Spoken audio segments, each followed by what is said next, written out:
Te kununga ki Pūrehurua. Ko te Pūrehurua e kōrerotia nei, he rārangi whetū i te rangi, he hinatore ki te mato te whenua. Mai te kununga mai o te tangata, he mutunga kore te whai i te mātauranga. Nā kahu Stirling te ingoa nei i tākuha mai i te tau ki 24.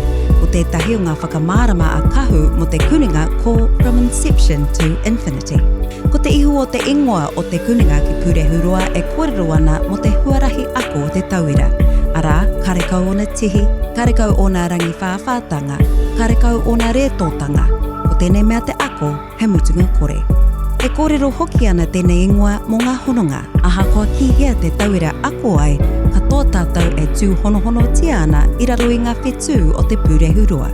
E u hoki ana te wānanga nei ki te ao Māori me ona mātauranga katoa, mai o te hā, manawa tū, puke ahu, me ngā toronga katoa o Aotearoa.